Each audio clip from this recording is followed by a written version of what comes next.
Right. Should we crack on? Yep. Good evening, everybody. Thanks for joining us tonight.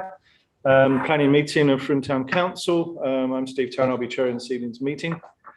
We want to make our meetings available to as many people as possible, regardless of where they are. So we are using a hybrid setup of here in person in the chamber and online via Zoom.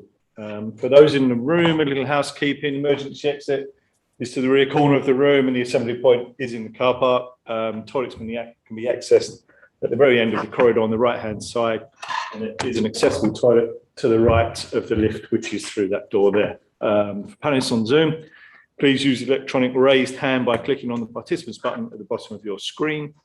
For those in the room, please raise your hand. For attendees on Zoom, please close questions through the Q&A board. Attendees' names will become visible on the questions board for the record as your question is answered. For those attendees in the room, again, please raise your hand.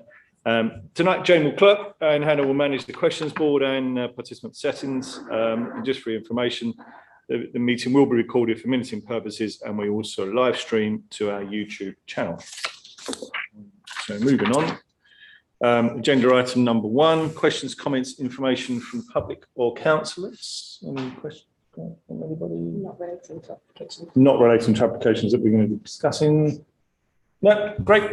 Item number 2, apologies for absence. I've got one from John Nelson. Hannah? Yep, and I've also got Mark Dorrington, Lizzie Boyle, Sheila Gore and Rich Ackroyd.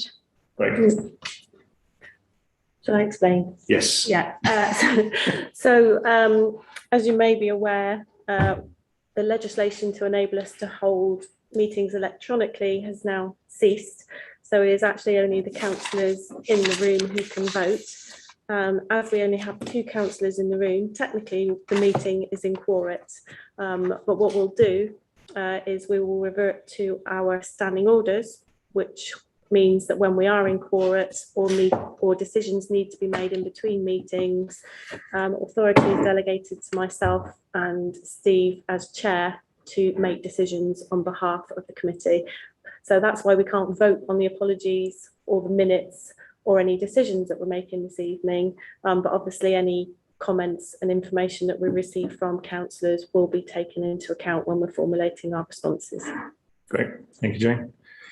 Item number 3 on the agenda, declarations of members' interest. I mean, I think we all have to declare an interest in item 714. Is there any other interest apart from 714? It's my house. Which is your house, yeah. Yeah. I think we all have to declare an interest there. There's another one where I know the applicant as well. I think the test is, would you invite them to your daughter's wedding? If I had a daughter. Well, yeah. No, I don't know. No, in which case then. Yeah. Same. Okay. Item number 4, to agree the minutes of the meeting held on the 18th of November 2021. As James explained, we won't be voting on the minutes, but if any councillors present in the room or on Zoom, any questions or comments about the minutes, we can record them. No? Okay, great, thank you. And item number 5 on the agenda is consider the major plan applications received. Jane, over to you. Thank you. Yes, we're going to start with item number 712 on our agenda list, which is land at Cherry Grove, Froome. And this is for the erection of 24 passive house dwellings with associated parking and landscaping, along with the rearrangement of the parking provision for cherry trees. I know that we have Boone Brown here. I was just thinking it may be easier if you like to come and sit at the table while we're discussing it, if you're happy to. Yeah, just make it easier to ask questions and so on. Shall I go over there? And then you guys can sit there. Jane, the telly has just gone off and the remote is missing and I'm not sure where the button is on the telly. Okay, just bear with us a moment. We're having a small technical issue. Let me sit. Yeah, if you sit at the end here somewhere, yeah, and I'll move over there. Just so we're all a bit more distanced.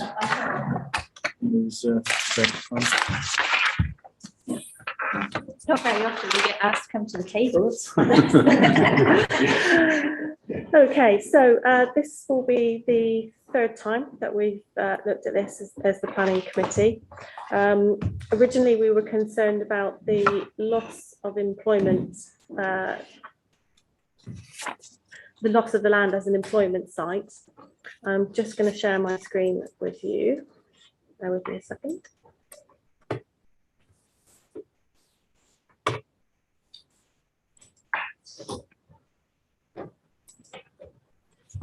Okay, so this is the application site with the red line, which you'll all be familiar with, and this is the adjoining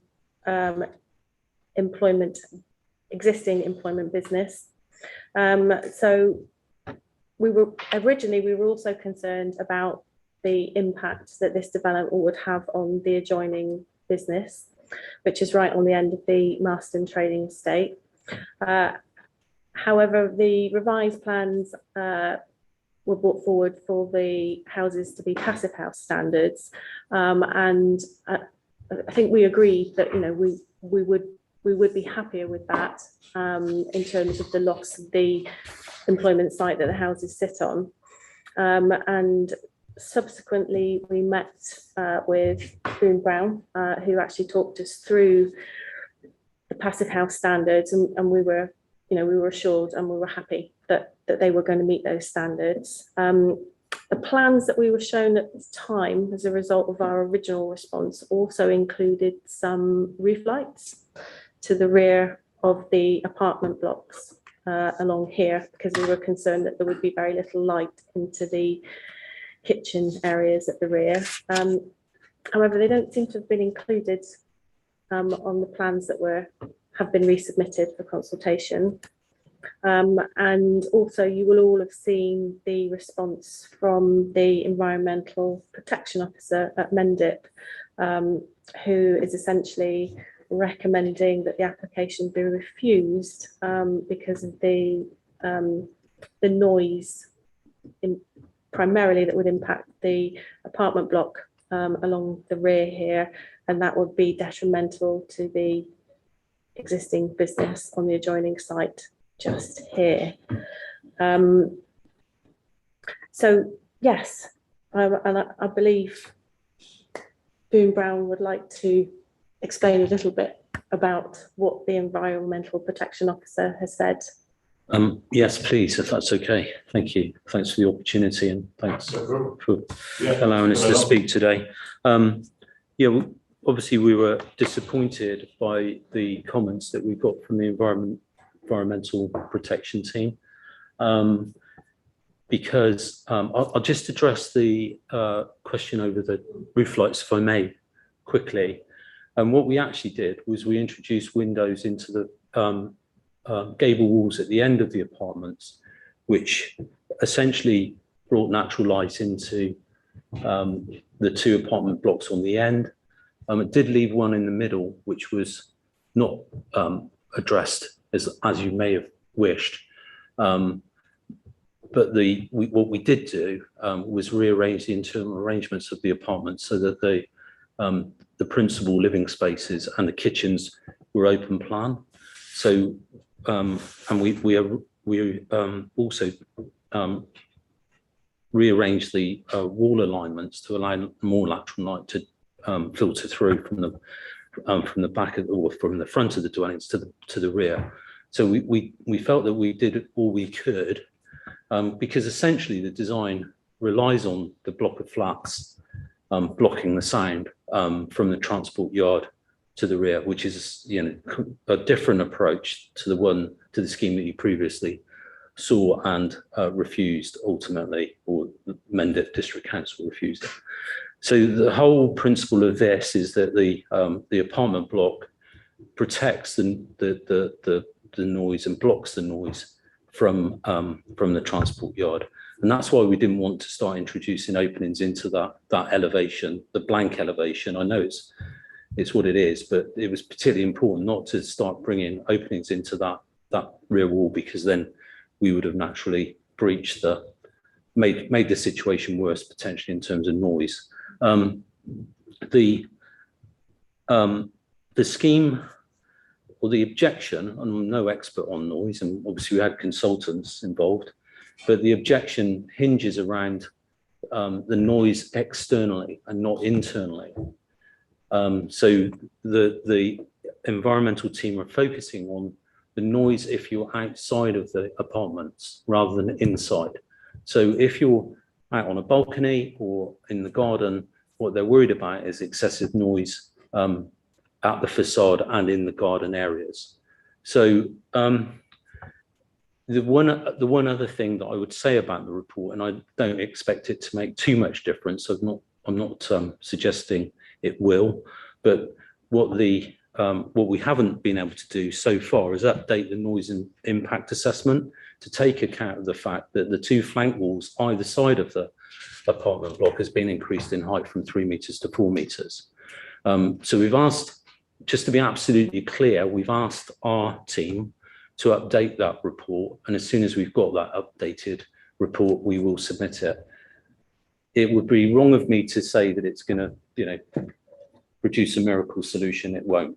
And so what essentially we're left with, I think, is the fact that reading the report, and I'm sure you've all read it in detail, I don't think there's any particular objection to the noise levels in the houses or at the facade of the houses or the gardens of the houses. What there seems to be a problem with is the noise levels at the facade and gardens and the outside spaces of the apartment block. So I think what we're left with essentially is a trade-off. We're offering 24 affordable dwellings or that will be delivered by Stonewater. I think you all know who Stonewater are. They've got a large stock already in Mendip. There's an acute housing need for affordable housing in Frome, and this would go a long way to delivering much needed affordable housing. We've purposely, not just to resolve the noise issue, Stonewater, and Georgina's here because she's done quite a lot of work for Stonewater just recently on improving the quality of their new housing. So Passive House, will essentially almost eliminate heating bills, or has the potential to almost eliminate heating bills, depending on the user. So that's a massive bonus for somebody that may occupy one of these houses. They really will benefit from very low cost energy bills. And the scheme generally has been designed with Passive House in mind. That does rely, in terms of ventilation, on windows being shut. But that's not to say you can't open them should you choose to do so. So this is where it becomes a rather more difficult discussion, I think, because naturally if somebody chooses to open a window, then they'll hear the ambient noises around the property. But that's no different, quite frankly, than if you're in an inner city location, if you're in the middle of Bristol or London or even Bath. There will be ambient noise arising from traffic or other uses that you live cheek by jowl with. And, if you don't want the noise, the windows can be shut and the ventilation systems will work perfectly adequately. And that's what Passive is about. It's about airtightness. Passive House is predominantly about airtightness.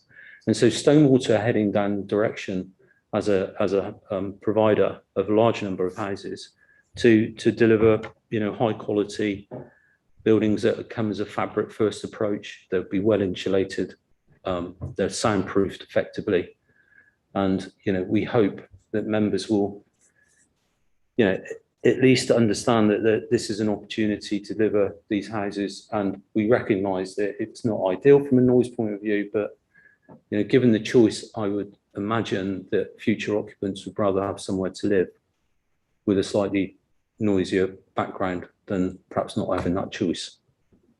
I don't know if I can say too much more. Do you want to say anything about your energy work? I think the only thing to add is that for the Passive House scheme, you need a mechanical ventilation heat recovery system in there.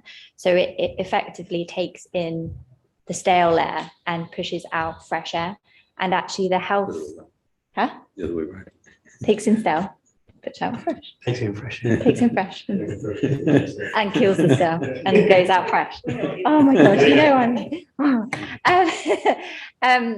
so that actually improves also the health and well-being of the occupants as well, and it has really good respiratory, if people got respiratory issues and stuff, it's great for that because it cleans the air so much more efficiently. So I think that's the only other point.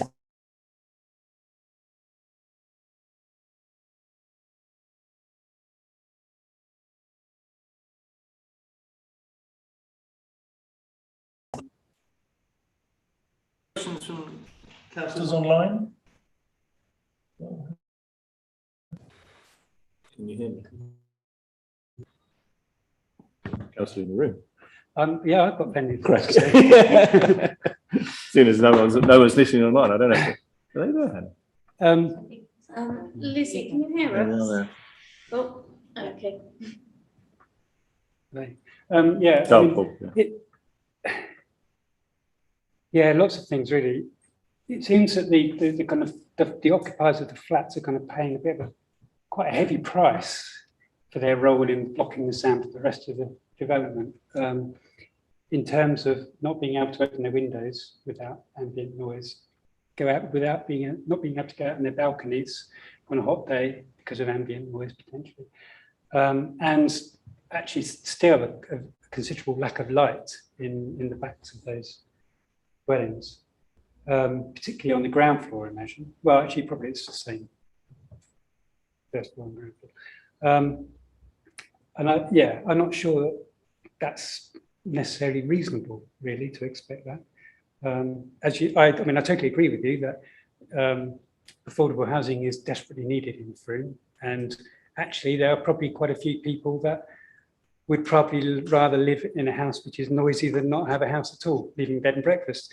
But that's not a good reason to build kind of lower quality housing just because they're desperate. I don't think that's a good enough reason, personally. The kind of the comparison with the kind of inner city is reasonable, I guess, but actually it's pretty grim living in the inner cities by a busy road as well. So again, some people don't have a choice, but it's not necessarily a good reason, you know, to kind of effectively force other people to live in those kind of situations. I wonder if the site could be rearranged. I mean, I don't know if it would actually make that much difference, but it might. If you actually pulled all the buildings away from the industrial use, and then put car parking or something in, well, car parking between the dwellings and the industrial use, you're not going to have an additional barrier, but you will have a little bit more distance, which and apparently the other dwellings are okay from a noise point of view, but obviously that's because you're using the kind of apartments as a barrier to the noise. But maybe if there's a bit more space behind, there's an opportunity for growing some vegetation, maybe making that kind of the wall a bit higher again or something, I don't know. But maybe rearranging the site might be an option. So there's that. And the only other thing was just flagging up that, and I don't know, in the Civic Society's response, they seem to be questioning the validity of the passive house aspirations, like as if there wasn't really any documentary proof that that's going to be what's happening. So I haven't actually looked at it again from that respect since I've seen that comment, but maybe you can point us in the direction of that as well. Yeah. Can I respond? Yeah, Is that okay? Thank you. Yeah, I mean, you raised a number of good points, and I completely accept, you know, the legitimate questions. I wouldn't agree this is lower quality housing. I mean, the quality of the dwellings will be exceptional, and the reason they'll be exceptional is because primarily they're designed to comply with national space standards. So from a spatial point of view, they're very generous, particularly compared to private dwellings that you might buy on the open market. They're probably a good 15 to 20% bigger than you might buy from your average national house builder. So spatially, they're bigger. From the point of view of the quality of the design and the quality of the construction methods that to be deploying, it is extremely high quality. Passive house adds in the region of 15% to the build price. So it's a substantial investment that Stonewater are making into this project to deliver up what will be an exemplar scheme. There's no question about that. I appreciate that some questions were raised by the Civic Society, but with all due respect, we've been designing passive houses for over 15 years. We've got a certified passive house architect within the practice, and we deliver this type of scheme regularly. So we model the scheme, we thermally model it, we design the fabric of the building to ensure that it's airtight. The primary part of passive is airtightness. So every stage of the development, every stage of the construction, it's tested for airtightness. So you can't go from the shell to plastering without testing. Test at each stage to make sure that it is absolutely airtight. Now, as a byproduct of it being airtight, internally, you won't suffer any noise from external sources. It just won't happen. So the quality of the houses are I have to refute any allegation that the quality will be poor. It will not be poor. Yeah. And the amount of natural light that we're getting into the dwellings, albeit is from one side, and very happily look at, changing the fenestration, making the windows bigger if you feel that will be better. But the amount of natural light we're getting into these dwellings is compliant with not only the passive house standards, but also, building regs, etc. So we're not compromising anybody's living. And it's very common, and particularly with one-bedroom apartments, to have an open plan living kitchen. It's not uncommon at all. But I reckon, I have to say, the apartments are acting on the previous scheme we put in and going back to your point about the arrangements of the site, previous scheme, we had a tall acoustic fence at the boundary. Then we had 5 or 6 meters of structural landscaping. Then we had a pavement, then we had a road, then we had another pavement, then we had a garden before we got to the houses. So the previous scheme that was refused adopted that approach that you've just kindly suggested. This one is very much saying that didn't work. We recognise that was flawed. The fence was flawed. The scheme didn't quite stack up. This one is consciously putting the flats with no windows in that elevation. So there's no breach in terms of sound or other chances of the sound getting inside the flats, which is the primary thing here. And I freely admit there will be what's considered by the environmental team, and not necessarily something we agree with, excessive noise, as they put it, at the facade. When they say at the facade, they mean outside, not inside the facade. So outside of the facade and in the gardens. So we can't, I can't deny that's their position. Our position is slightly different. That's all I can really say, to be honest. But the important thing about the houses, this is an exemplar scheme, and if you support it, it's something that I'm sure Frome Town Council and the town itself can be very proud of. It's providing much needed affordable housing at the very, very top end of what can be achieved from a construction point of view. And as I say, and not cheap, it's adding 15% at least to the construction price of these buildings. So no one's trying to cut corners here. No, I mean, I recognise it. If it's built a passive house, then it would be. Yeah.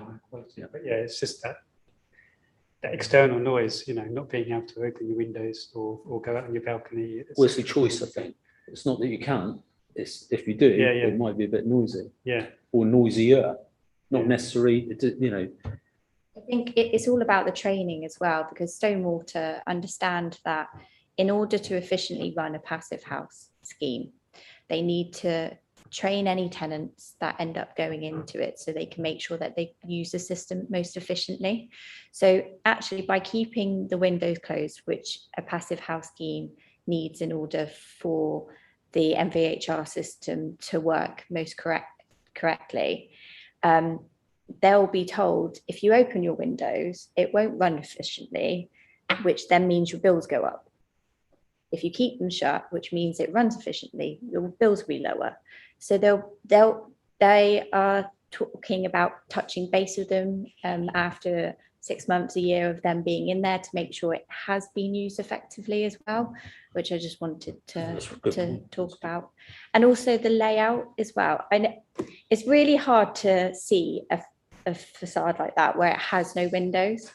But I just wanted to say that you do have situations where you might have a flatted scheme where you have apartments on both sides and you have a corridor that runs in the middle, and then your apartments come off from that. And in that scenario, you would only have your windows on one elevation, which then floods that apartment with the natural light. It's just really odd in this situation by the fact that you don't have the corridor and the other apartments on the other side. You've just got the apartments on the left, sort of thing. I was trying to think of a situation where you could compare it to. Have you met with the environmental protection team? No, we tried, but we haven't been able to open a dialogue directly, I'm afraid. We would like to. We very much like to. Yeah. Just that, but also that myself, Nikki, and Steve have actually met previously and went through quite some detail this sustainability standards to the passive house and the construction side of things. And Nikki agreed, that they are very, very high standard. So, and we were really, really pleased with that and very supportive of that.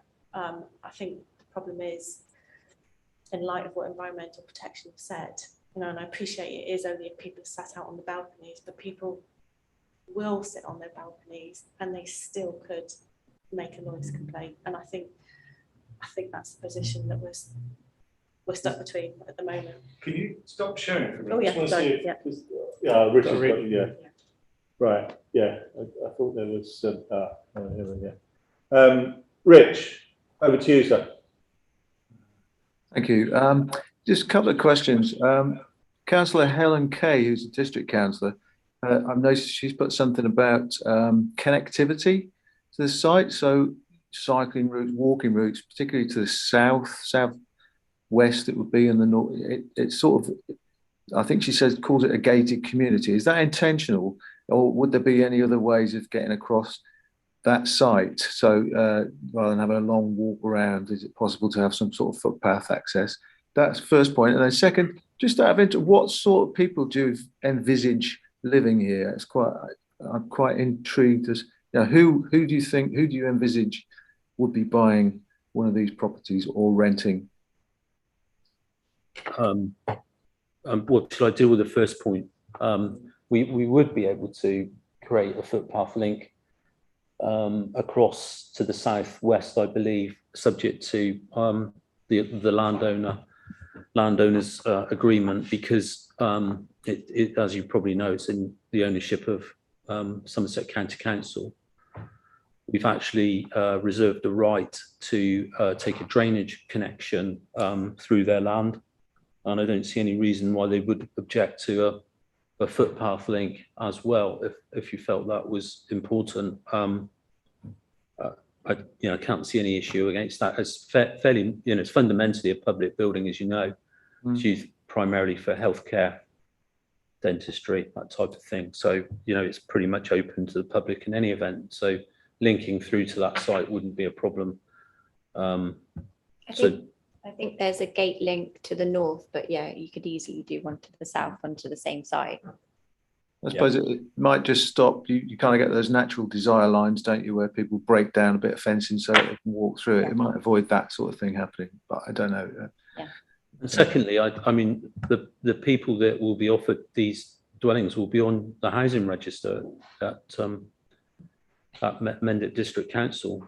You know, I know we've got an objection from the environmental team, but equally we've got a letter of support from the Mendip housing team. So, you know, and they're very much aware of the constraints of the site and the nature of the site. But nevertheless, they're very supportive of the scheme. So, you know, it's a balance, I guess. And it's going to be shared ownership and rented as well. Yeah. So you're going to have two different tenures. So you've got people that are buying into their properties, well, at least I think it's half. Yep.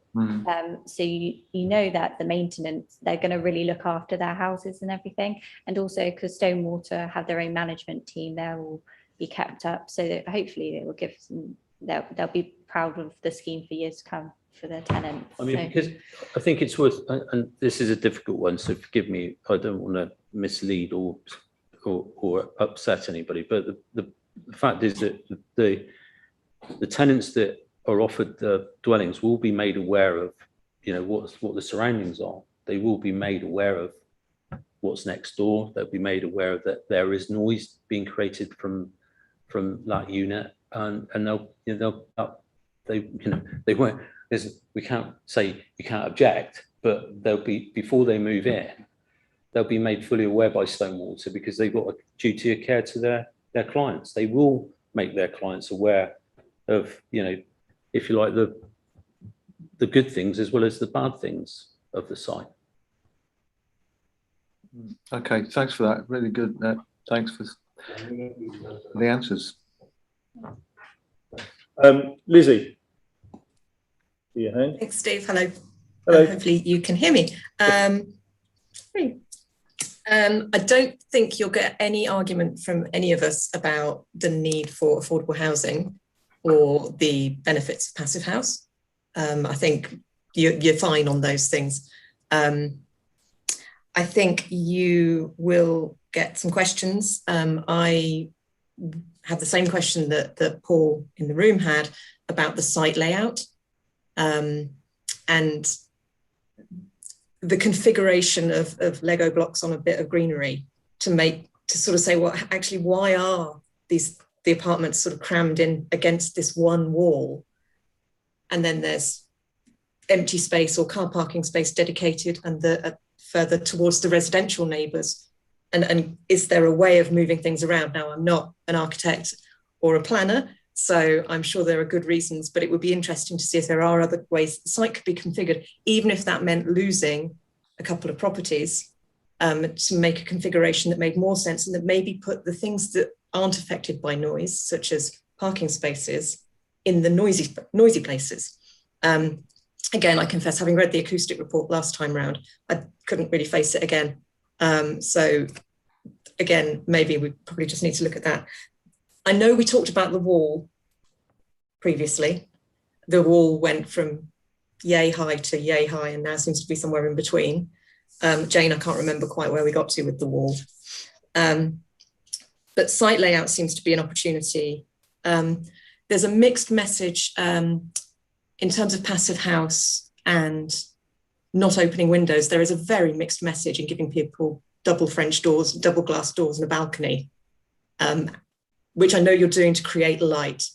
But if you give people double doors and a balcony, they're going to want to open their double doors and sit on their balcony. So there is a very mixed message there, which you've got to be careful about from a kind of design and livability perspective. The other thing that came up, there was something that we mentioned a little bit last time and has come up in one of the objections that's been posted on the Mendip site, is about the relationship with the site to the existing cherry trees building and facility service, and then also to the new development that has got planning permission, which I think is a care home as well. And again, going back to that site layout thing, it feels like the road is just coming in front of those buildings and then swooping off. The new care home development seems to just be surrounded by parking spaces. And it just feels like someone with a kind of landscape mindset could look at that whole site and create something really wonderful, whereby all of the residents, whoever they are, have access to green space, access to outdoor space. It feels more like an integrated community rather than two buildings on one side of the road, a bunch of car parks and some flats bumped up against a wall. So that would be my main thing, is like, can you move the parts around with a bit more flair to make it a really lovely little integrated green community almost? I think that's it for me. Thanks, Lizzie. I don't know. That's what I was asking. Do you want to? Oh, yeah. Okay. Helen, do you want to jump in? I see you're on the call. Hello, everybody. Yeah, not especially. Hello to people from Boom Brown. I'm the district level ward councillor, so I'm just an observer in this meeting. But I put my comments in, which have not come up online yet on the planning portal, but I did send them to Jane earlier today. And it was me who asked whether we could have the footpath coming from the southwest side, probably alongside the dentist. So I'm very pleased to hear about that. I would really just echo what Lizzie has said, really, and I put that in my comments, that if we weren't trying to pack in 24 houses, if we were only trying to pack in, I don't know, 15 or 18 houses, you could have the best of that first scheme that you've reworked, because there were some good bits to that first scheme. You know, as you said, you had a wider area of vegetation by the boundary wall, you had the parking there, but the problem was the buildings that you then had running alongside the parking had windows facing the industrial area. So you need to bring together the best of the two designs, really. And as Lizzie has said, maybe change the road layout so that it's not going to upset the disabled people and the assisted living unit. So I've put those comments online just a few days ago. Yeah, that's what I wanted to add, really. Thanks. We can't take a vote on anything, can we, tonight? We can't take a vote, but we can suggest a response that you and I can then agree. Okay. Yeah. A response. I mean, from my perspective, I think what you're trying to do is very commendable. I think, as Lizzie said, we love the whole passive house and that side of it. It's a shame the environment.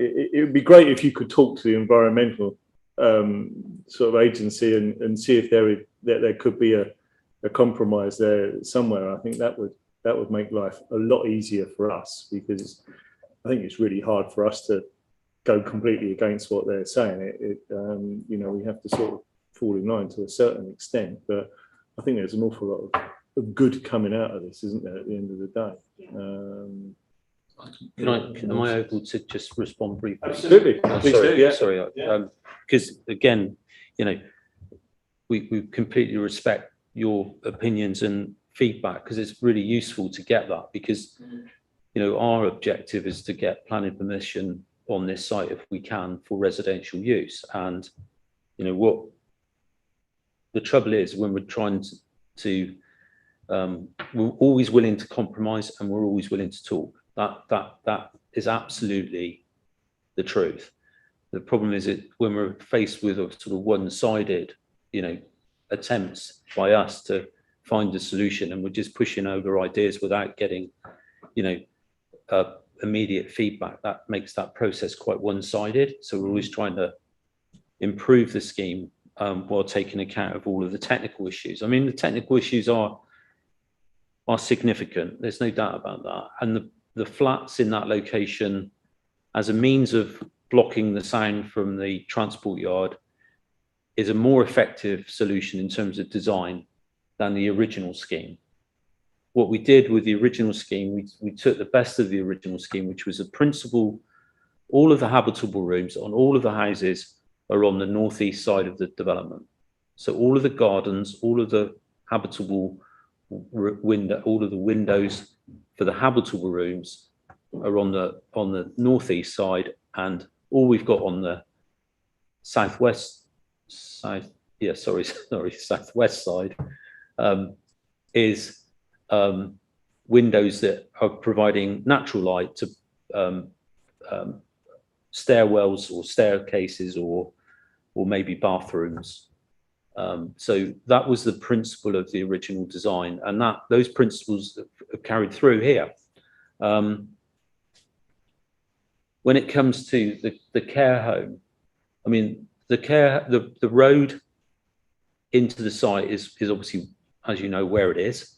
The road then that carries through to the approved assisted living units is an approved road. So it's that's essentially now approved and could be constructed, which rightly or wrongly determines the boundary of the care home. And the objection that came through was from the previous manager of the care home, not the existing managers or indeed the tenants of that care home.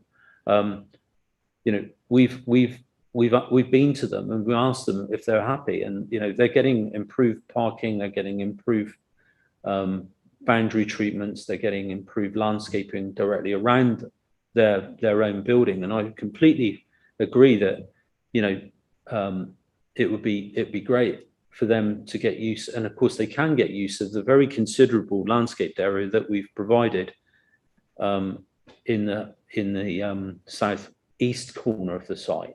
And it is quite a large landscaped area, and there will be access for all of the tenants and users of that site onto that landscaped area. And it's a very well designed, sorry, saying so, our landscape team had designed it. So, you know, we put a lot of care and attention into that.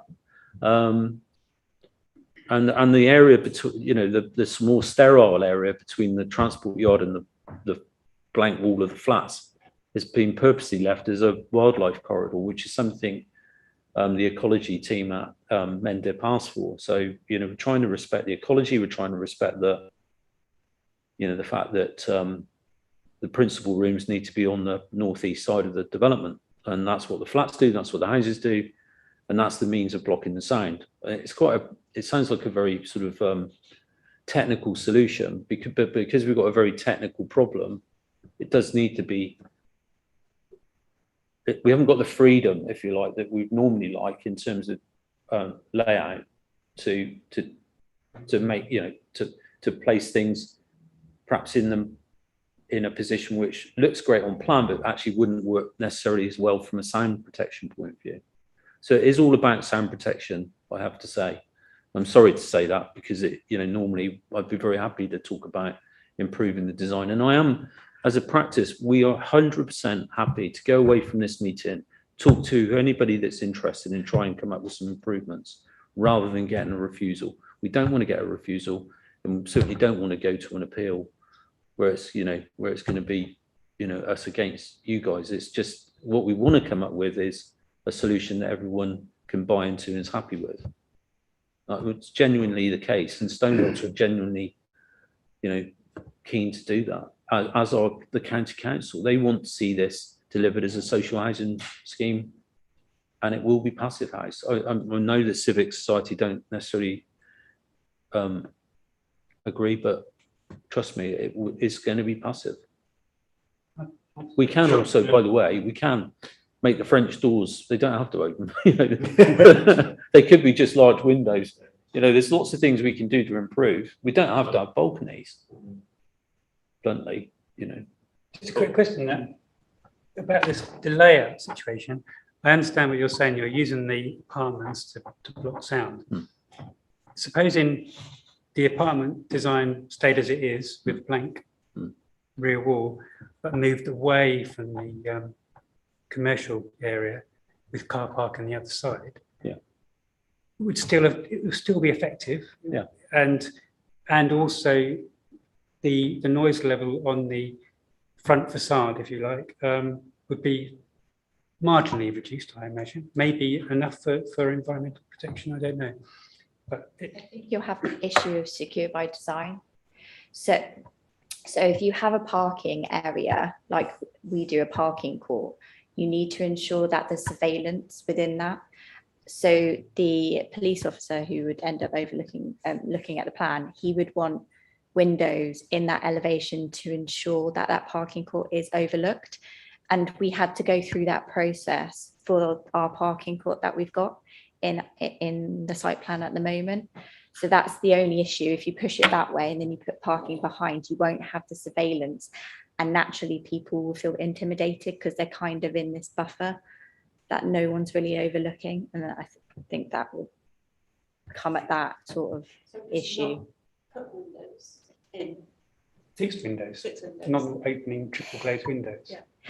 I think it then comes down to the noise. Environmental team, yeah. I mean, So those windows will actually have an impact on the Yeah. buildings, even though they will be. well, triple glazed fixed light windows will allow lighting and very little noise. But it will there will be some noise. And so we could put windows in that blank wall to improve the natural light if you thought it was necessary in the apartments. But We did ask our consultant Georgina that. did make a very good point earlier that we very often design blocks of flats, especially in city centre locations, but all over. To be honest, we've done a care home, or rather assisted living units, corridor down the middle, apartments either side of one corridor. Those apartments have windows just on one elevation. They don't have They're quite deep plan. That's probably the difference, isn't it? in some No, ways? these are pretty normal, to be honest. Yeah, pretty normal.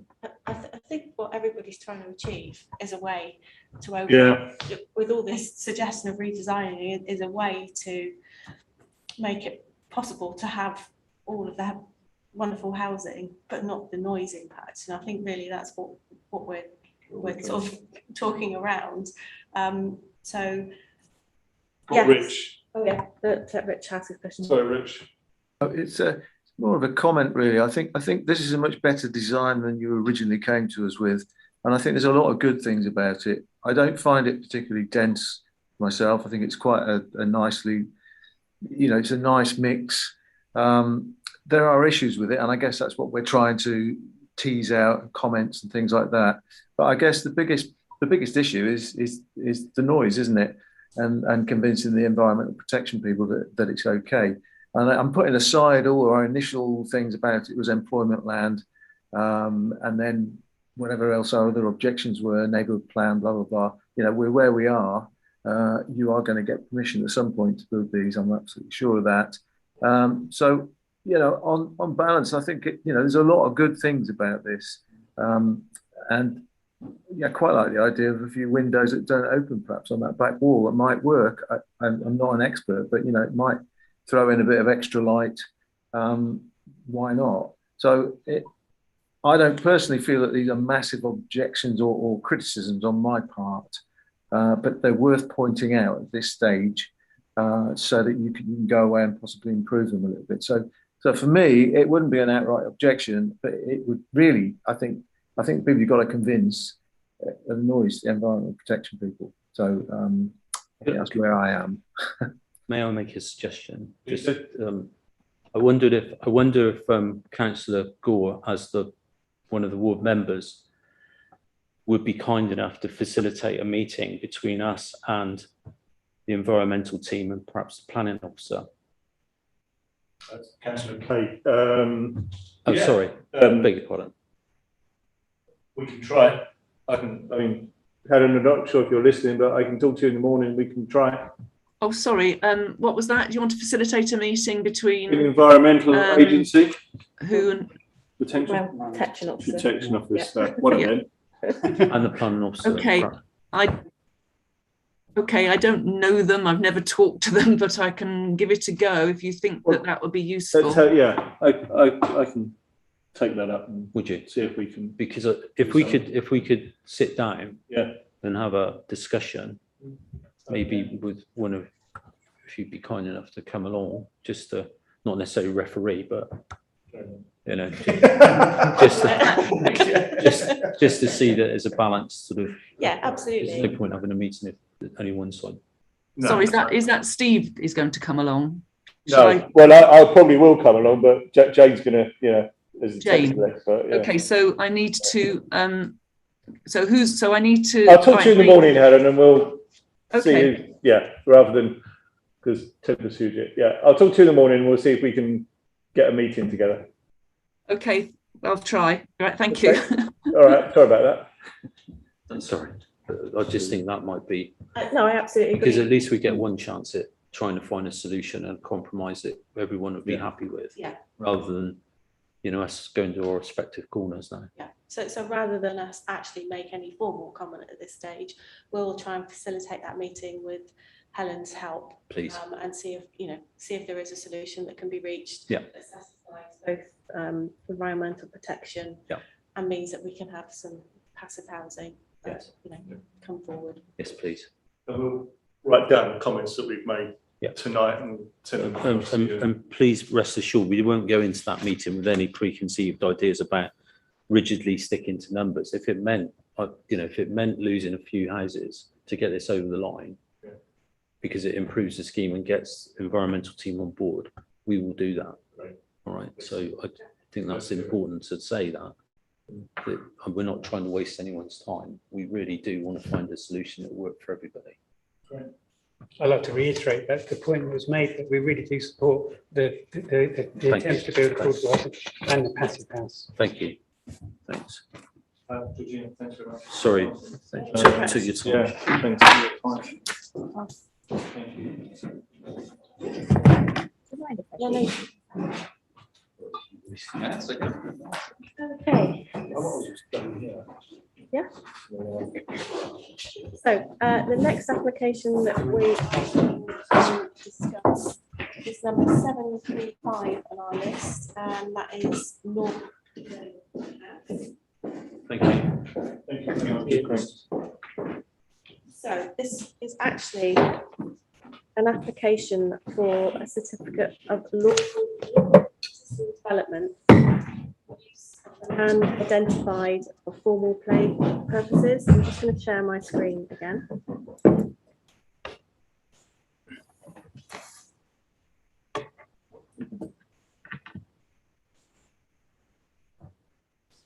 That's it. There we go. Happy for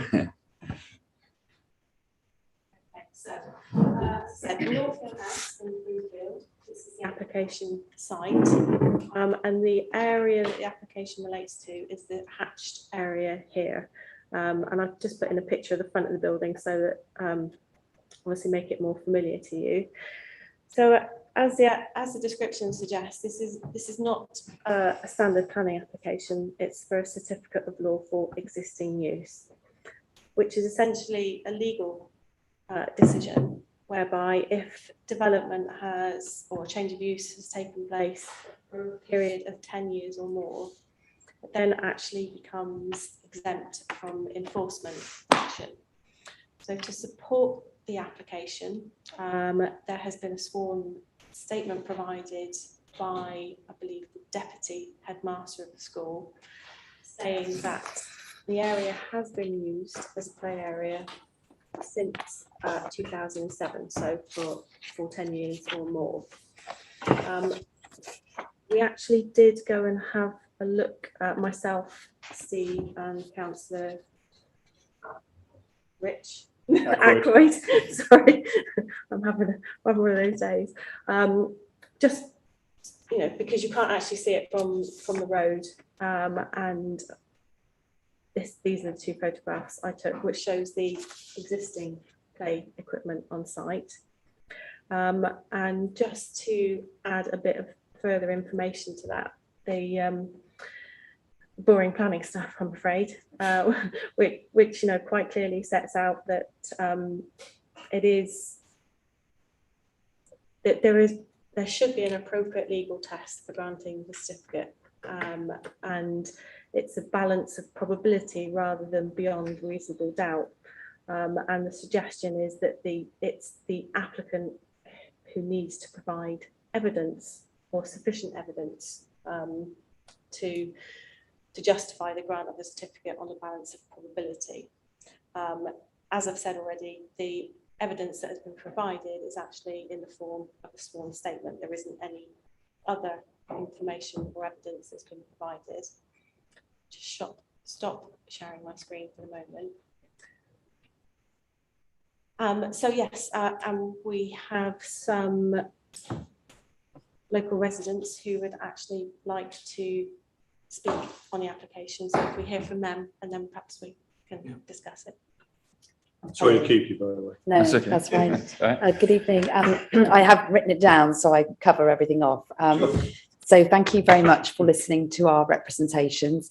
My name is Emma McNally, and this is my husband, Darren. We have lived in our home for nearly 11 years. Jane can show where we live on the map if that is required, but effectively, we share a boundary with North Hill House. Our rear garden backs onto the area in question, which you saw with the lines across it. We are to the north of the school on the plan that you've seen a copy of. I'll show it again. Mm-hmm.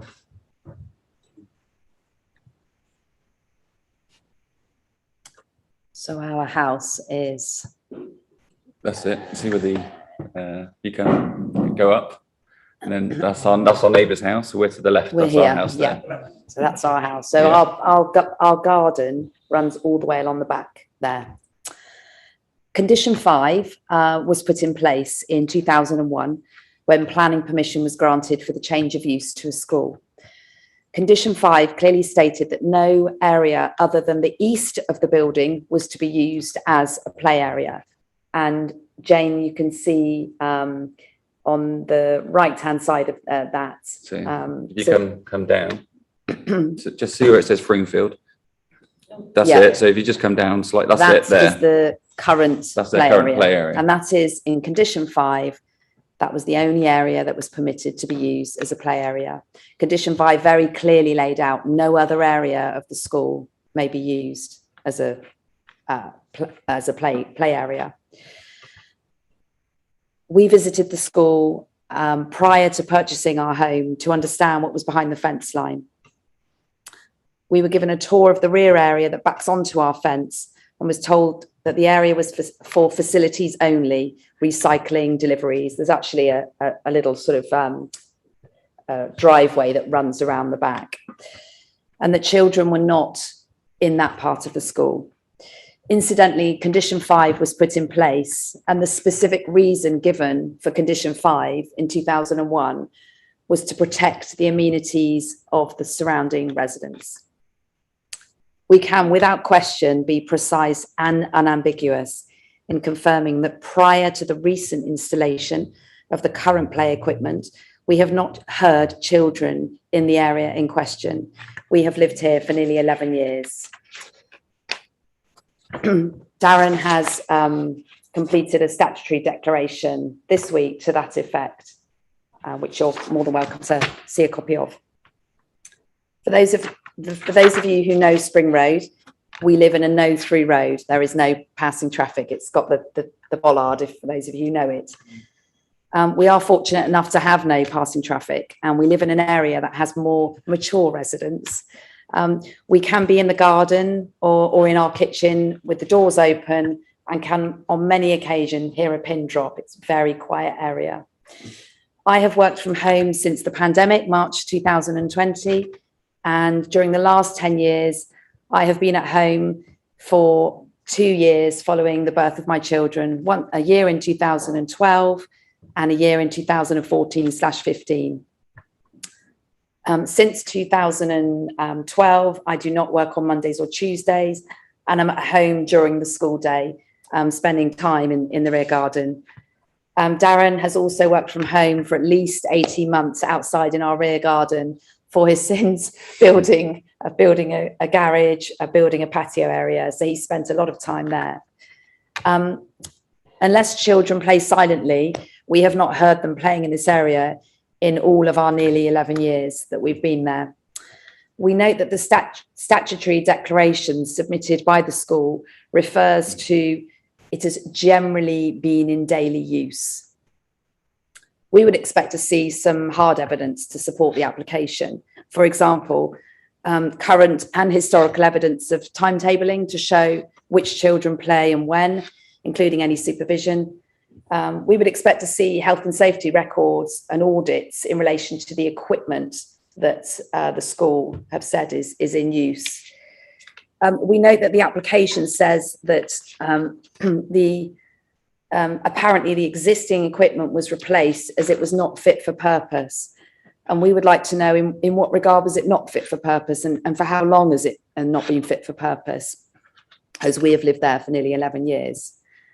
We also had a read of all the Ofsted reports since 2017, where they had full comprehensive Ofsted reports, and no mention was made of this area in any of the Ofsted reports. Sorry, it's 2007, the Ofsted report. Yeah.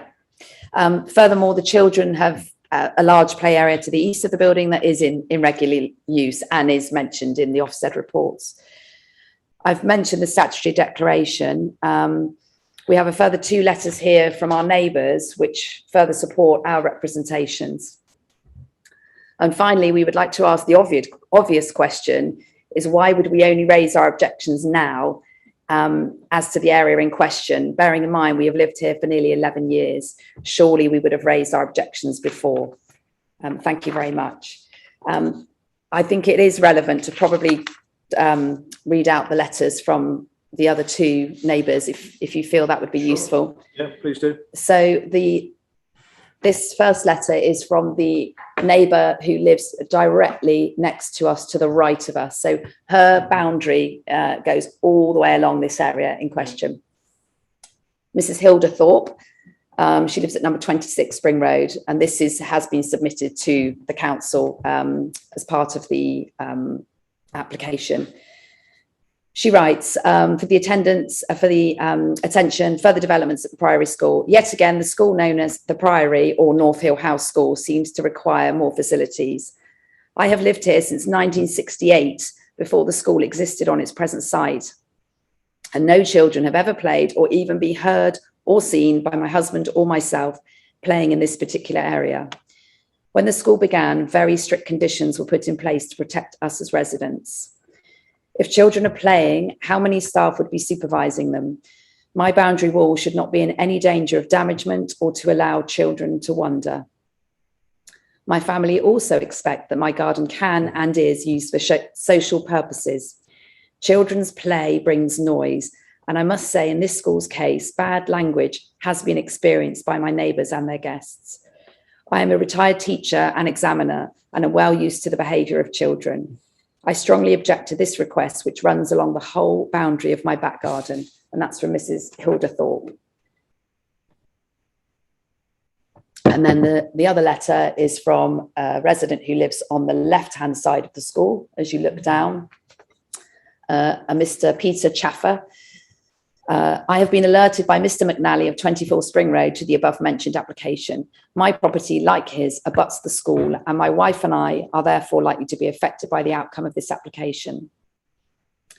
We have been resident at this address since 1999, and as we are both retired, we are in and around our garden throughout the day.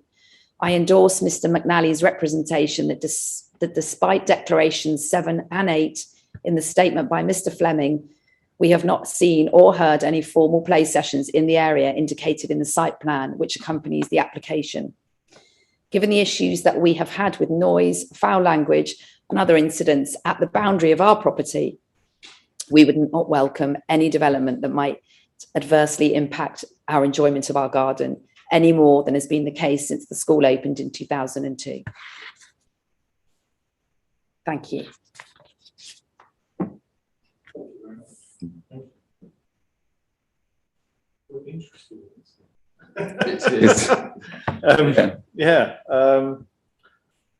Jane, what?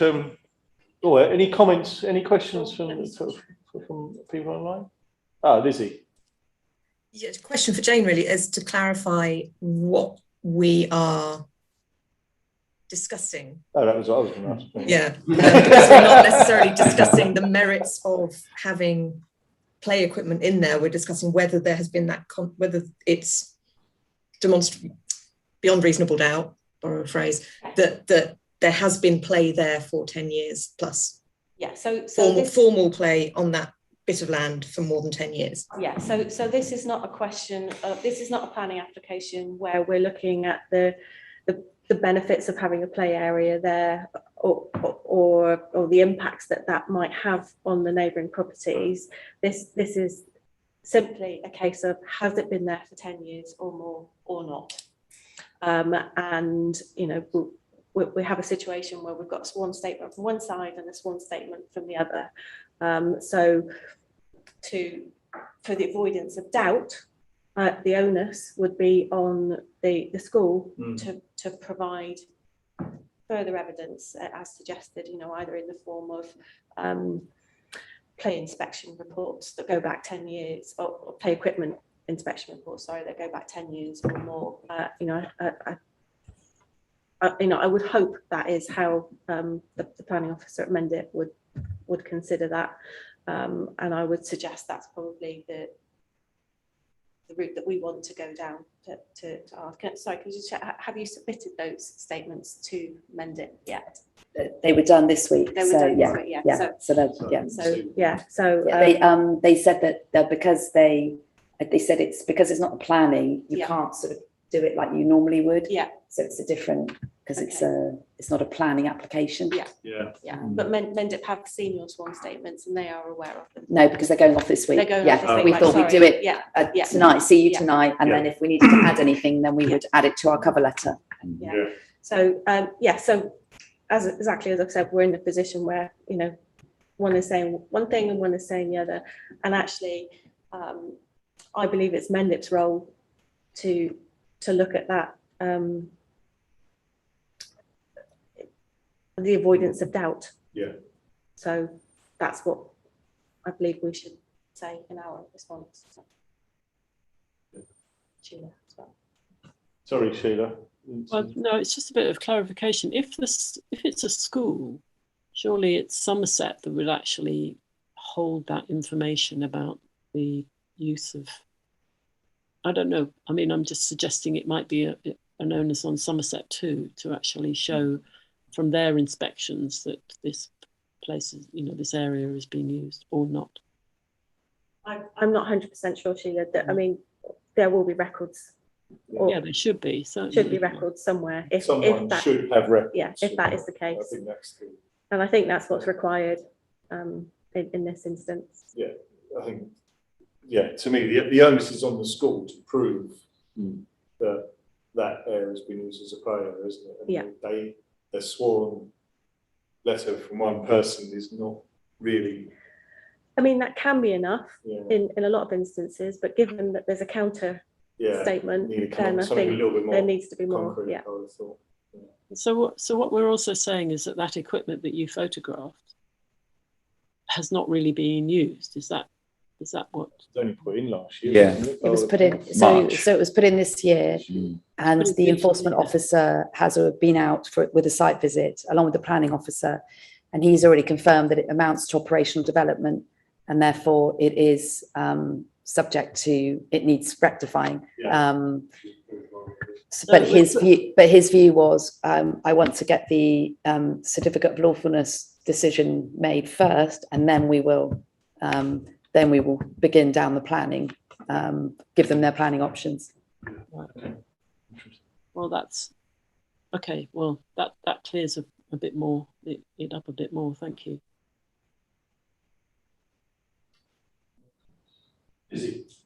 Having bounded the terms of the discussion, I'm now going to break my own rule because. So yeah, I think you're right, Jane and Sheila and Steve, that there needs to be a bit more evidence, and invoices, reports, photographs, anything like that could be used and could be used for a point.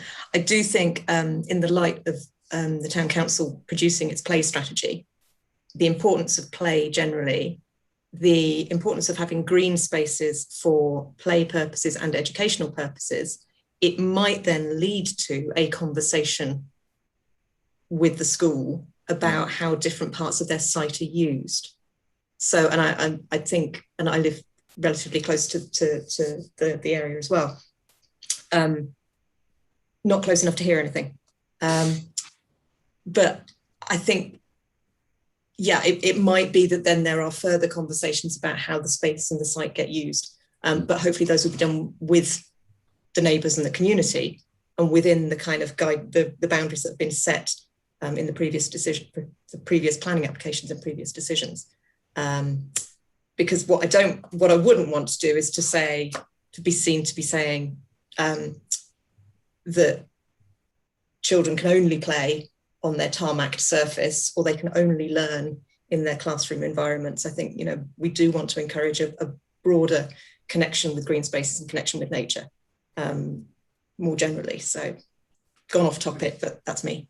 I'd like to add to that, and that is that we have 2 children of our own, so we understand the need for children to play.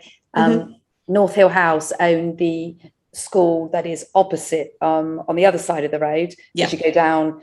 And for any of you who've walked down the Millennium, what's it called? Millennium Green. Yeah. You'll notice that the school has a vast green space, which is part of the same school. So that absolutely we would support that, but you know, that isn't overlooked by houses. And again, it goes back to balancing the needs of the residents, which is why condition 5 was put in, against allowing, do they have other spaces they can play? And absolutely the answer is yes. But as Jane said, that's a planning, that's the planning consideration. And also, I just want to add as well that the obviously the children attending that school are children who have, you know, quite a lot of needs. They have a lot of anger issues, which we've experienced, swearing, really bad language, things like that. So I'm just wondering whether that was the initial reason for the condition 5, you know, to protect the residents, because we had quite a few outbursts, haven't we, over the years that have been quite bad.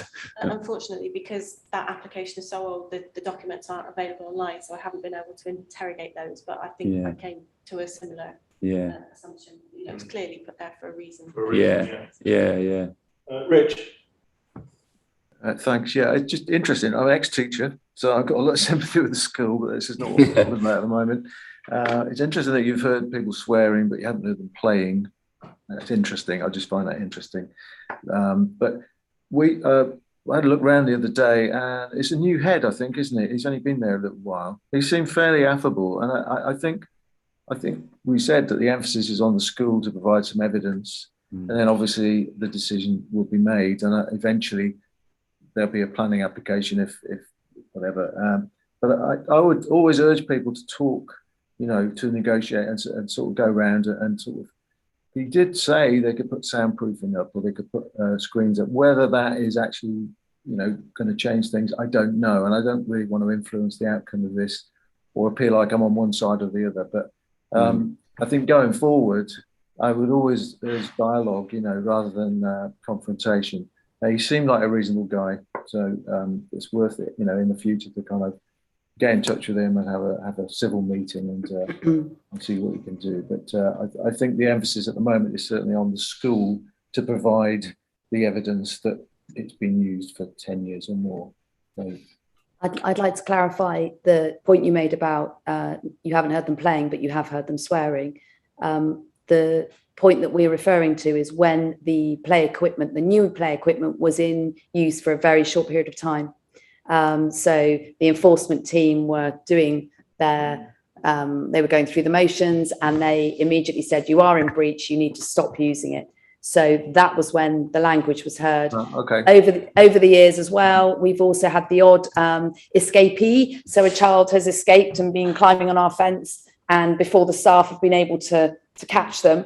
And that was when we had an incident where a young chap was swearing at Darren and threatening to throw a rock at him. And the staff, you know, eventually found him and then sort of took him back round to where he was supposed to be.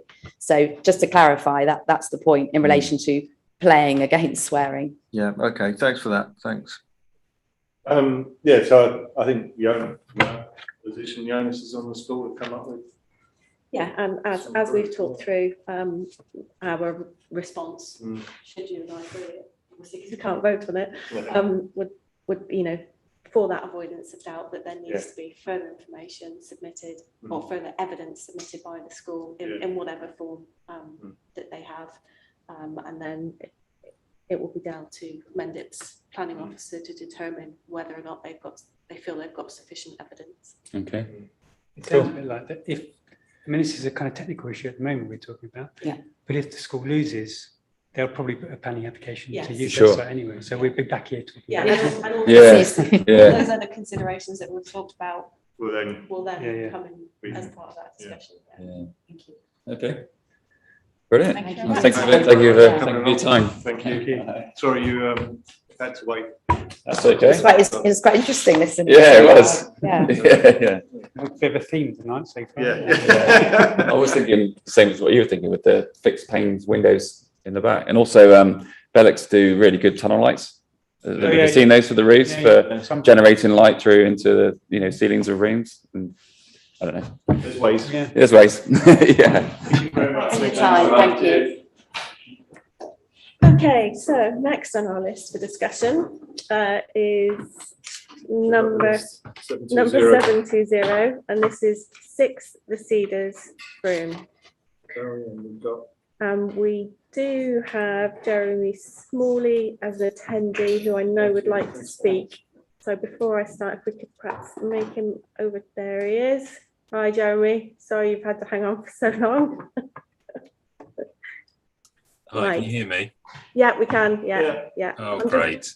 I'm just going to just talk through to remind councillors what we've seen before, and then perhaps we'll hand over. Yeah, great. Thank you.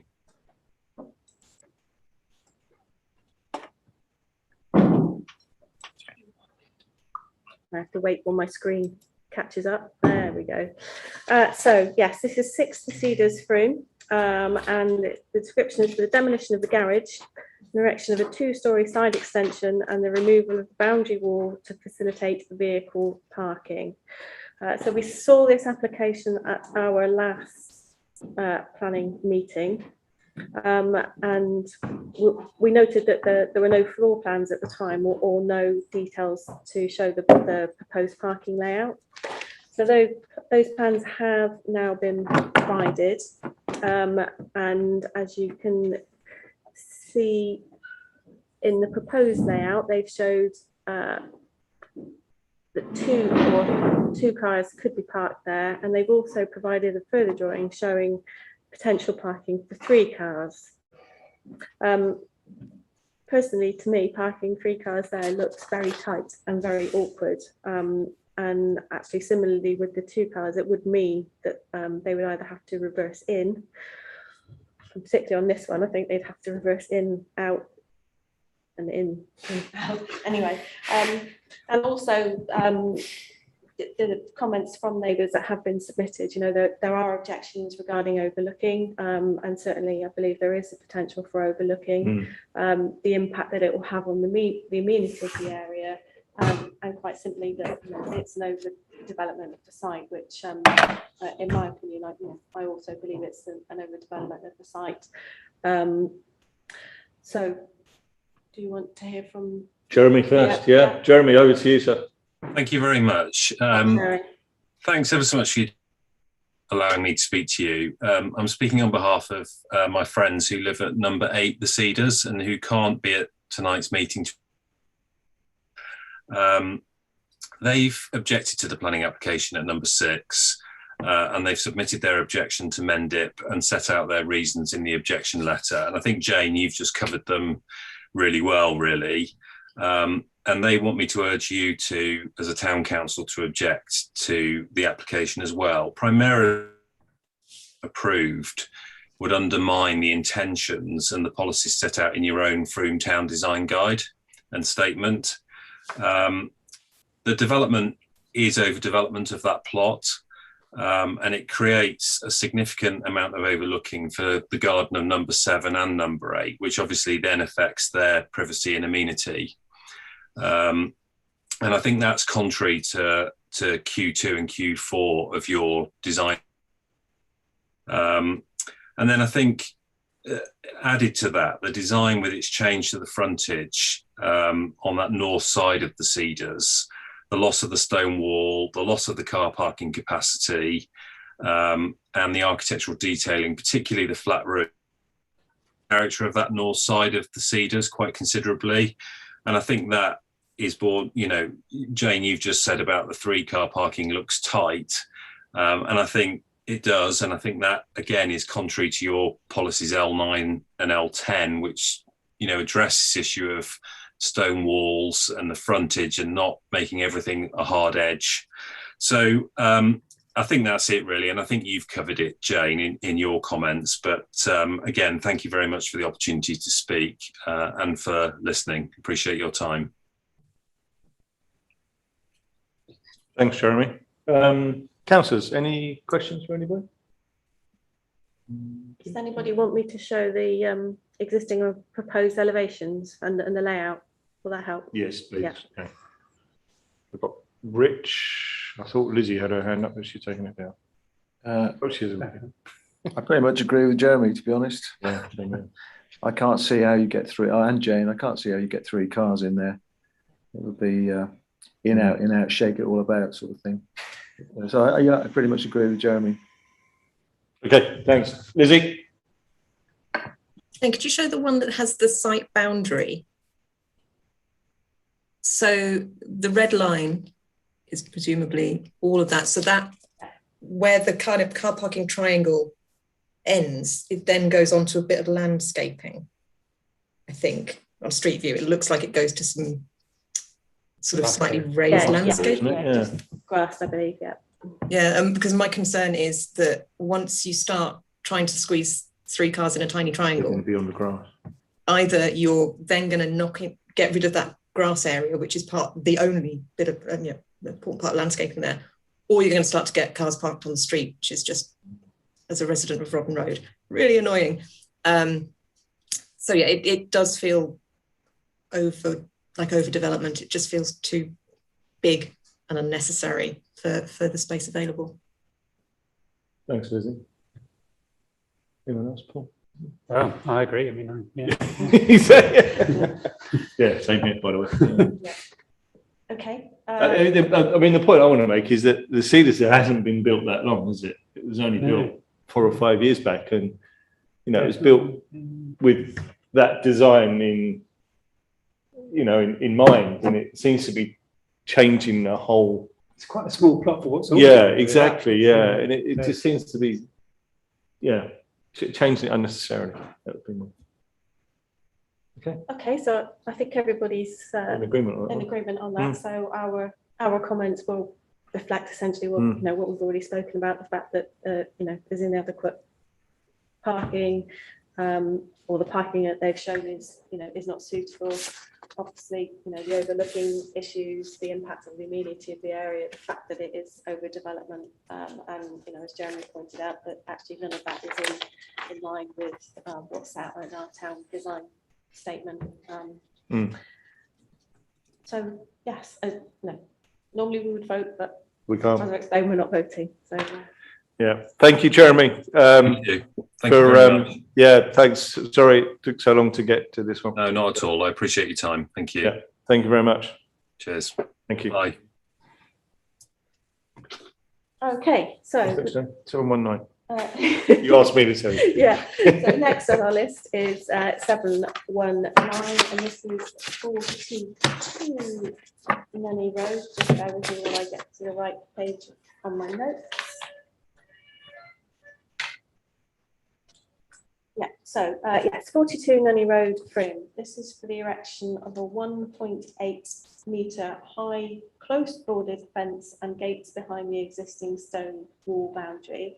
This is actually a retrospective application, so the fence is already there. I haven't put together images for every single application that we discussed, just those where I knew that people were coming to make conversation easier. And I know that you've all looked at the plans already, so you all have seen the photograph of the fence in place. My thought was that, again, this would be one of those ones where actually that it would have quite an impact on the street scene or the amenity of the area. Wasn't sure whether it might look any better once it had weathered, but interestingly, the Civic Society, in their comments, they've acknowledged that it's there because of the impact or for the privacy of the residents who live in that house, which again I mentioned in my notes, and their suggestion was maybe that the fence could be moved back from the boundary wall, retained at the same height, but with some planting to obscure the fence, if you like, would look more natural. So yeah, over to you to discuss, really. Okay, any comments, any thoughts? I kind of agree with what Jane just said, really. I think as the fence is, it's detrimental to the Yeah. street scene, I think. And but you know, we have to acknowledge, I guess, that people want to have some privacy in their gardens. So perhaps the Civic Society suggestion is a good one. I think possibly if you move the fence, I mean, obviously it's already there, so they're going to have to take it down and rebuild it. Moving it further into the garden would certainly make a difference. But as it is, yeah, I think it is significantly detrimental. It does stand out a lot, doesn't it? Yeah. Sheila and Lizzie. Sheila first. This site which somehow slipped through, wasn't it? It's a site that was going to be for shared accommodation. It's now one massive house, and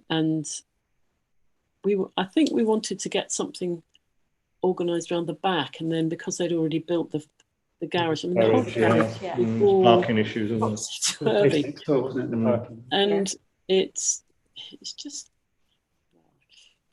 it's annoying, and also it just seems unfair to actually land us with yet another thing that okay, well, I've built this, you better just somehow pass this. That just seems wrong. And though I don't want to be vindictive and silly about it, the Civic Society offers a decent solution. Yeah, I think we should agree with them. Thanks, Sheila. Lizzie.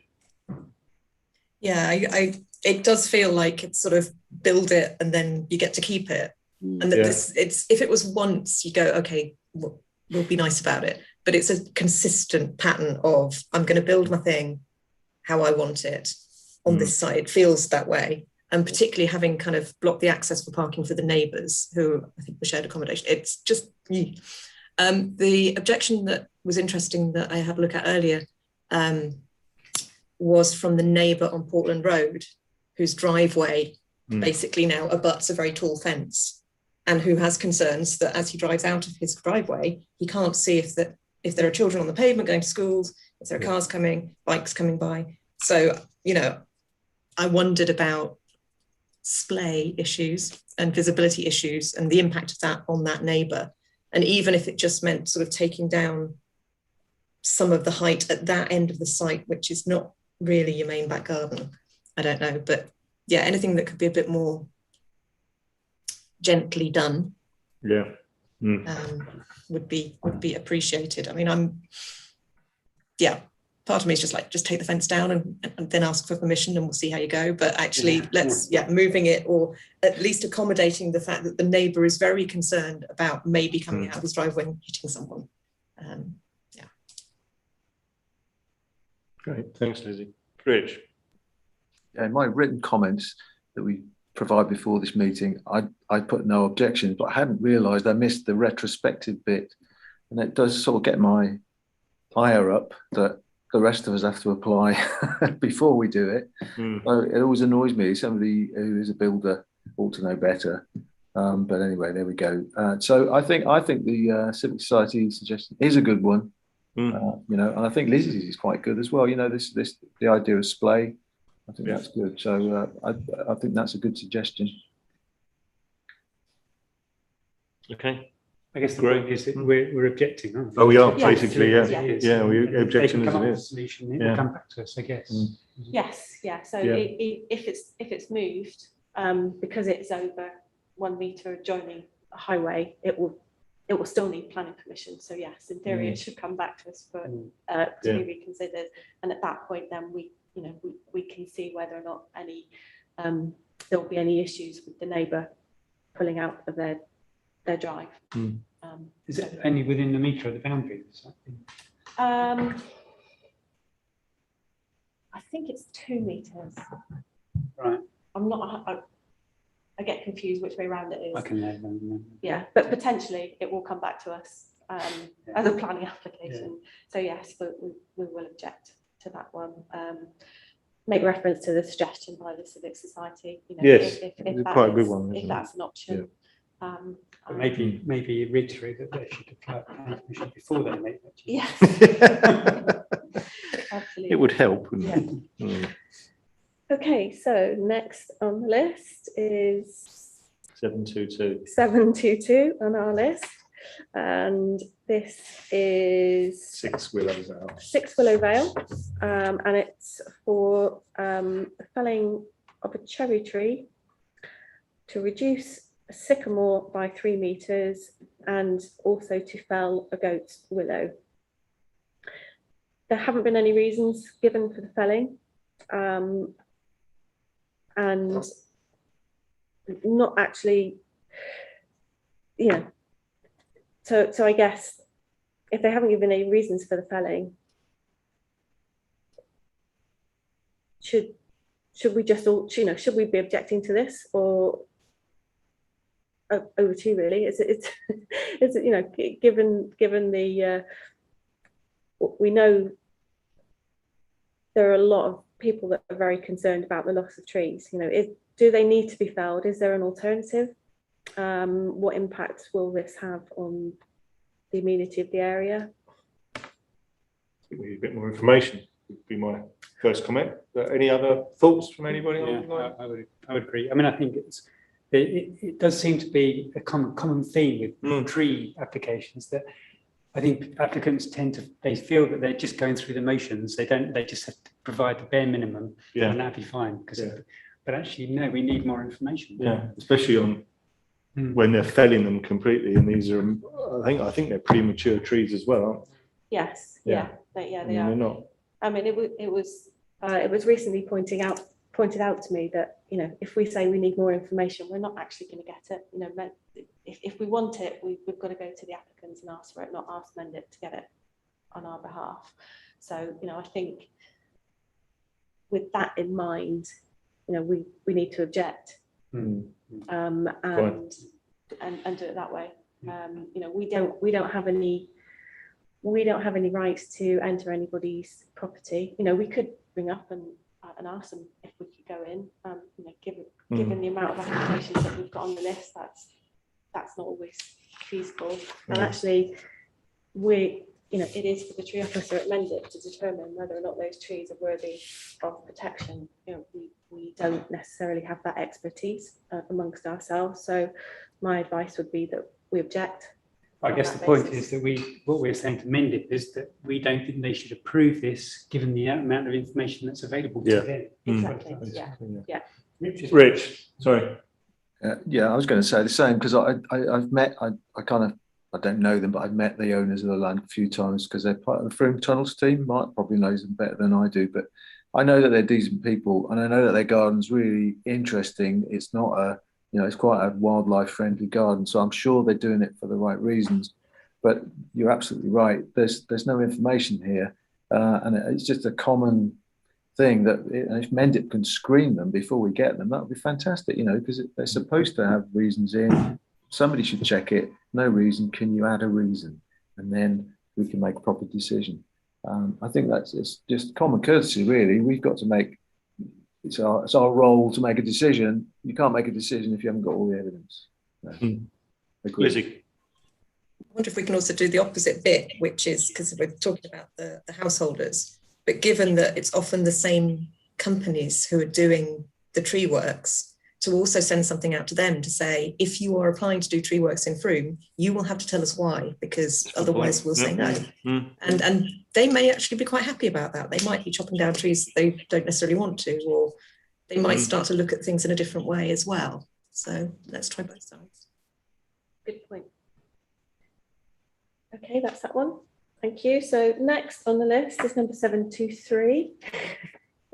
And so this is Vallis House, 57 Vallis Road, which is for the conversion and change of use of part of the existing building, namely the lower level area comprising 8 undercroft parking spaces, to form 3 self-contained flats as part of the conversion of the remainder of the building, which was approved by Mendip in September 2021.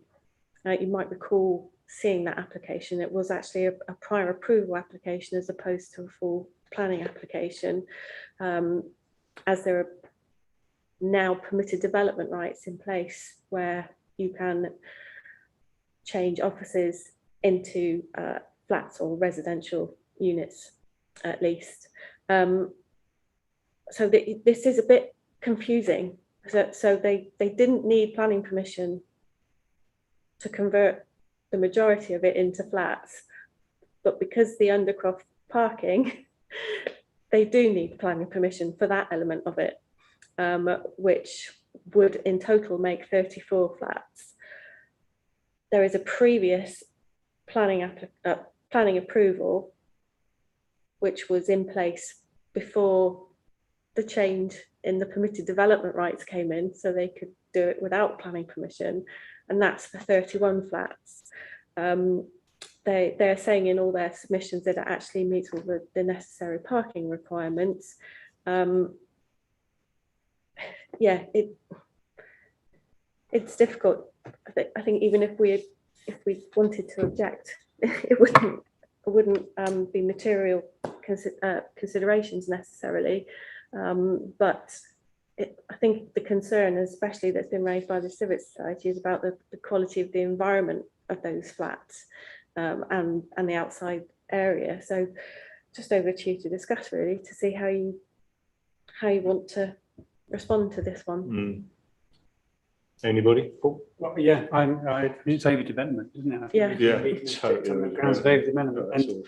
And like you said, there doesn't seem to be any amenity space for any of the residents. So there's an opportunity there to turn some of those parking spaces into amenity space and keep the parking on the underground. Yeah, totally agree. Absolutely. Anyone online? Any other more comments? No. I don't think we'll get anywhere, but I do think it's total. Paul said, I think it's totally overdeveloped. Yeah. I have to admit, it's but. Haven't we seen this before? And it Yes, yeah, couple of months back, I think, Sheena. I think we objected then, didn't we, Jane? We did. We did, Yeah. but because that was a prior approval, wasn't it? And the reason it went through the prior approval was because it met the tests of the permitted development. This is to add extra units in the undercroft parking, and absolutely Paul's right. If you keep the undercroft parking area and utilise that for an outside amenity area, I don't know who to look at. I'm talking to people on the screen, and Paul's just sat there. So yes, that I would totally agree with that. No. Right. Okay. I think that's pretty clear. Yeah. Good. 727. Another tree. 727. 20 Trinity Street.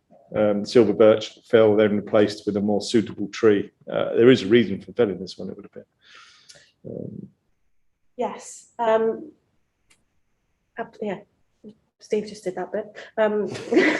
So Just trying to help. yeah, I think, as I've said, I think this is a really prominent tree in the area.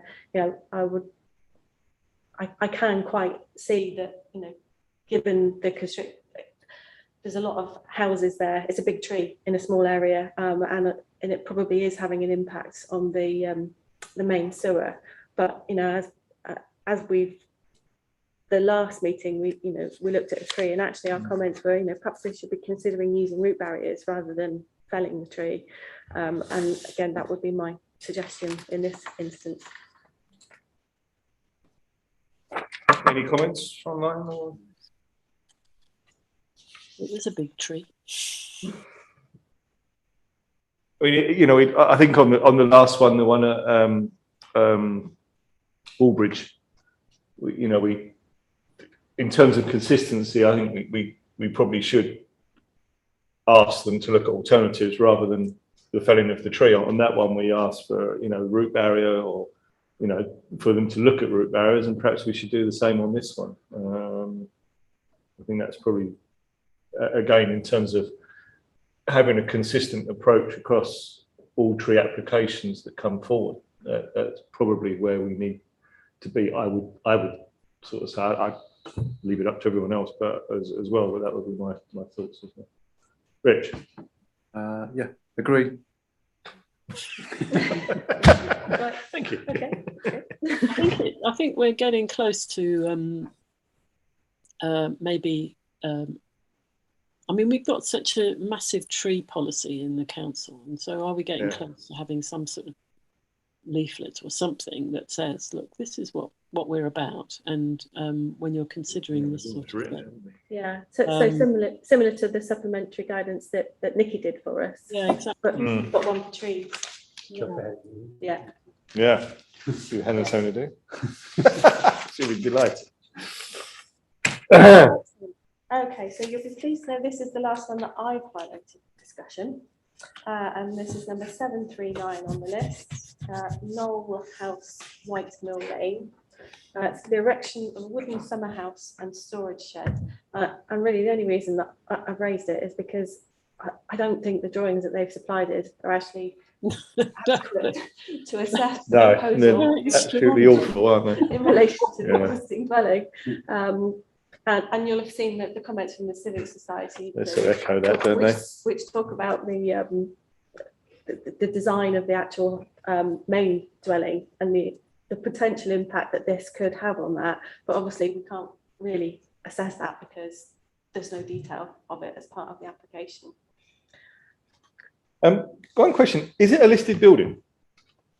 No, I don't think it is. No. Oh, okay, because the Civic Society seem to state that it's a listed building, and I think they said it's not It's listed, but it's of some sort of interest. oh, okay, because their sentence says that the submitted drawings are inadequate for an application affecting a listed building.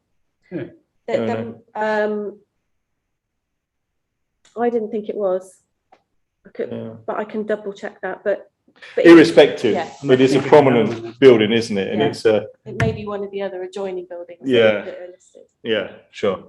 I mean, I think, it's a prominent building. It's a building of local interest, and it probably deserves a little bit better Yeah, I will check. I will double check. application than they've submitted would be my thoughts. Any other comments? Rich? Is it worth saying, in principle, I don't object. It's big garden, it's hidden around the corner. It seems like a sensible thing to do. Yeah, but great drawings. So he was bitten out. I felt actually really like it. Okay, that's fine. Any other comments from anybody about that? I mean, are we roughly in agreement on that? That it deserves a little bit better drawings. Yeah. So I haven't actually highlighted any others unless there are any that people want to specifically discuss. No? Good. Excellent. Great. In which case, thank you all very much. Thank you anyone for attendees, anyone listening online. Meeting's closed. The date of the next meeting is the 6th of January 2020.